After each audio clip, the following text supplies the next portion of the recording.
चलिए डॉक्टर शिवी जैन सागर। मेरे इष्ट गुरुदेव के चरणों में बारंबार नमोस्तु, चुल्लक जी के चरणों में इक्षामि। महाराज श्री, मैं पिछले 3 साल से तो आपके प्रवचन लगातार सुन रही हूँ। जब आपका ललितपुर में चातुर्मास हुआ था, मुझे कभी ऐसा नहीं लगा कि आज प्रवचन रिपीट हो रहे हैं। हर दिन ऐसे ही लगा कुछ नया सीखने को मिला, कुछ नया ज्ञान मिला, कुछ नई चीज मिली है। मैं भगवान से हमेशा यही बोलती हूँ कि जब भी आपका समोशरण लगे तो आपकी दिव्य ध्वनि सुनने में आऊं और अपनी आत्मा का कल्याण करूं। मुझे तो आप अपने भगवान से भी बढ़ के लगते हो, क्योंकि आपने ही तो मुझे अपने भगवान तक पहुंचाया है। अब बस जिंदगी में मेरी एक यही इच्छा है कि मैं कुछ ऐसा कार्य करूं कि अपने सुधा गुरु के चेहरे पे मुस्कान ले आऊं। महाराज श्री, मेरी जिज्ञासा है कि चाहे कैसी भी स्थिति हो, हम अपने मन को आपके समान कैसे मजबूत बनाए, इतना स्ट्रांग, इतना दृढ़, ऐसे कैसे चुनौती दें अपने जीवन को। महाराज श्री, सबसे बड़ी चीज होती है कि हमारे जीवन में अपना स्वयं का जो ज्ञान है, वो ज्ञान हमारा किसके पीछे लगा हुआ है, वो ज्ञान के प्रमाणित करने वाला कौन है, प्रमाण पत्र देने वाला कौन है।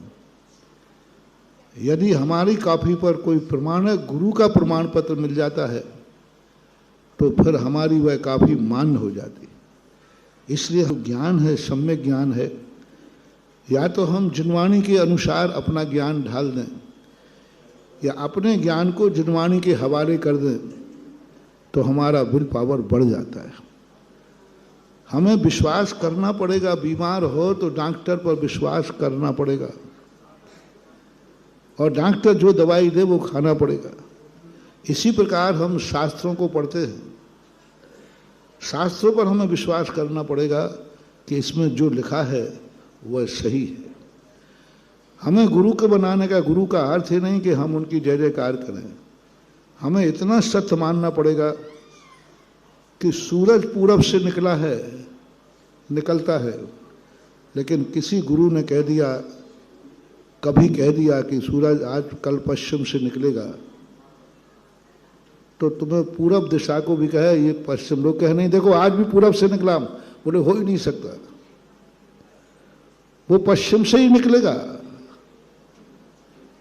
ऐसा विश्वास जब हो जाता है तब जाकर के स्ट्रॉन्ग पावर बनता है। मुझे क्यों, मेरा पावर का मूल कारण है मेरे पास कोई शक्तियां नहीं हैं, मेरे पास कोई सिद्धियां नहीं हैं और मुझे सिद्धियों का दरकार भी नहीं है। मैंने देवताओं को कुछ नहीं गिनता हूं। मैं देवताओं से कभी काम नहीं करा। उन्हीं की 100 बार पड़ी हो तो नाक रगड़ के आ जाए, मैं कोई देवताओं से मतलब नहीं रखता। मैं देवताओं को नहीं मनाता हूं, वही हमें मनाते फिरते।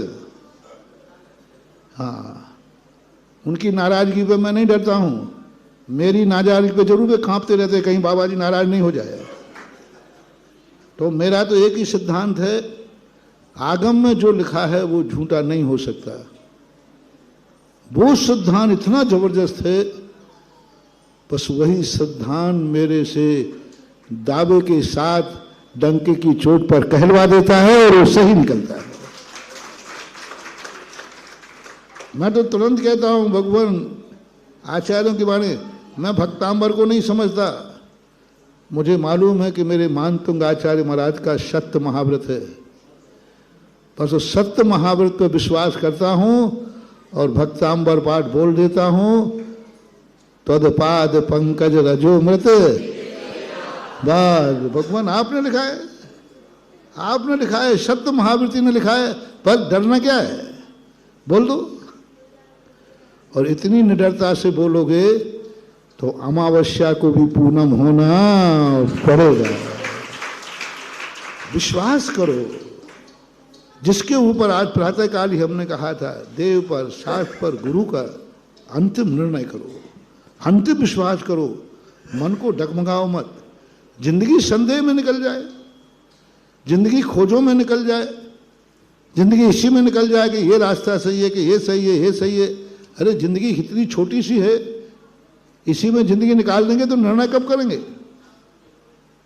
तो एक बार ऐसा निर्णय हो जाए और उस निर्णय में कहीं से भी किसी भी रूप में गुंजाइश नहीं रहे यहां तक कि गुरु के मुख से निकल गया कि पश्चिम से सूर्य निकलेगा, तो सारी दुनिया का है, आंखें भी कहें देख पूरब से निकला है, बोले गुरु ने कहा है तो पश्चिम से ही निकलेगा।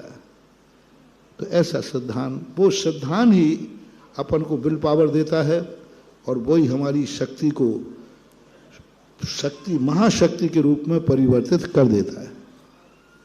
देवेंद्र दुबे बोहरीबंद आज हमारे बीच में हैं।